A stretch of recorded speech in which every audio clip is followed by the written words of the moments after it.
ஐயா துணை அகில ஜோதி ஆன்மீக சேனல் நேயர்கள் அனைவருக்கும் வணக்கம். சென்ற பதிவினுடைய தொடர்ச்சியை நாம் இப்போது அறிவோம். இதுவரையில் நமது சேனலை சப்ஸ்கிரைப் பண்ணார்கள் பண்ணலாம். இறைவன் நாராயணர் ஐயா வைகுண்ட பரம்பொருளாக திரு அவதாரம் செய்து வந்து பேய்களை எல்லாம் அழித்து விட்டார். இப்போது நாம் வாழ்ந்து கொண்டிருக்கும் தற்காலத்தில் பேய்கள் என்பது இல்லை. ஆனால் பேய்கள் என்பது அழிந்து போகவில்லை, இருக்கத்தான் செய்கின்றன என்று யாராவது கூறினால் அதற்கான தெளிவான விளக்கத்தை இந்த அகில திரட்டமான ஆகமத்தின் நிறைவு பகுதியிலே ஐயா கூறியிருக்கின்றார்கள்.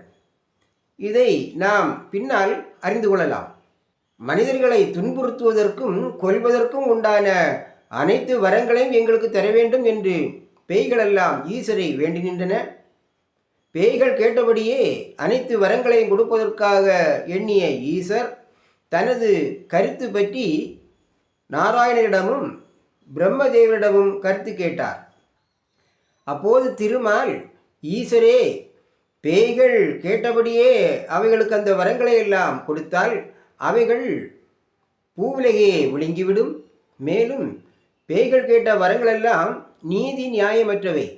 எனவே நீங்கள் வரம் கொடுப்பதாக இருந்தால் நாரத மகரிஷியை சாட்சியாக வைத்து அவர் முன்னிலையில் பேய்களுக்கு வரம் கொடுத்து பேய்கள் மனிதர்களுக்கு எந்த ஒரு தீங்கும் செய்யாமல் ஆணையிட செய்து, ஆணையை மீறி பேய்கள் மனிதர்களுக்கு தீமை செய்தால் கலியுகத்தினுடைய கடைசியிலே பேய்களுக்கு உயிரழிவும் நாரத முனிவருக்கு சிறை வாழ்வும் கிடைக்கும் என்று உறுதி கூறி எச்சரித்து அனுப்பி வையுங்கள் என்று கூறினார் திருமால். உடனே ஈசரும் நாரத முனிவரை வரவழைத்து திருமால் கூறியபடியே நாரத முனிவரிடம் பேய்களை ஏழ்பித்து அனுப்பினார். பேய்களும் பூவுலகம் சென்றன. அப்போது ஈசர் கைலங்கிரியில் உள்ள இருளை மாற்ற வேண்டும் என்று திருமாலிடம் வேண்டினார்.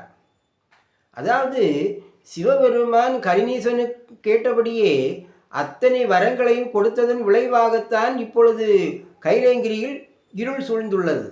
அந்த இருளை மாற்றுவதற்காகத்தான் சிவபெருமான் திருமாலிடத்திலே வேண்டினார். அதாவது எந்த ஒரு சிக்கலான இக்கட்டான பிரச்சனைகளையும் சுமூகமாக தீர்த்து வைக்கின்ற வல்லமை திருமாலுக்கே உண்டு. ஒரு சமயம் வல்லரக்கன் என்கின்ற அரக்கன் சிவபெருமானை வேண்டி தவம் இருந்தான். அவனது தவத்திற்கு இறங்கிய ஈசர் அவன் வேண்டிய வரத்தை கொடுப்பதற்காக அவன் முன்பு தோன்றி, உனக்கு என்ன வரம் வேண்டும் என்று கேட்டார். அப்பொழுது வல்லரக்கன் கூறுவான், சுவாமி, நான் எனது தூண்டு விரலை யாருடைய தலையை நோக்கி நீட்டினாலும் அவருடைய தலை தெரித்து விட வேண்டும் என்கின்ற வரத்தை எனக்கு தர வேண்டும் என்று கேட்டுக்கொண்டார். உடனே சிவபெருமானும் அப்படியே தந்தேன் என்று கூறி அருளினார்.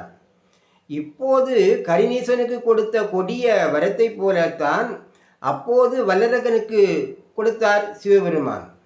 தன்னுடைய தூண்டு விரலை யாருடைய தலையை நோக்கி நீட்டினாலும் அவர்களுடைய தலை தெரித்துவிடும் என்கின்ற வரத்தை பெற்றவன் ஆதலினால் வல்லரக்கனை தூண்டோதரன் என்று மக்கள் அனைவரும் அழைத்தனர்.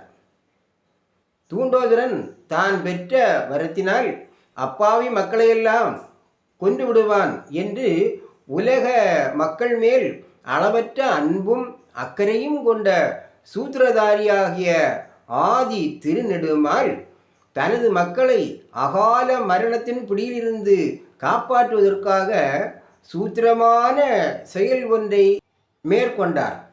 அதன்படி நாராயணர் வயதான முதியவரை போன்று வடிவம் எடுத்துக்கொண்டு பூவுலகம் வந்து ஒரு இடத்தில் கத்தரிக்காய் செடி, மிளகாய் செடி போன்ற செடிகளை எல்லாம் தலை கீழாக நட்டு வைத்தார். அதாவது செடியின் வேர் பகுதி மேல் நோக்கி இருக்கும்படி மண்ணிலே புதைத்து வைத்துவிட்டு 1000 ஓட்டைகள் கொண்ட ஒரு மண்பானையை எடுத்துக்கொண்டு வந்து பக்கத்தில் இருக்கக்கூடிய அந்த நீராளிலிருந்து தண்ணீரை கோரி கொண்டு வந்து செடிகளுக்கு ஊற்றி கொண்டிருந்தார். இதோடைய தொடர்ச்சியை நாம் அடுத்த பதிவிலே அறிவோம். ஐயா துணை.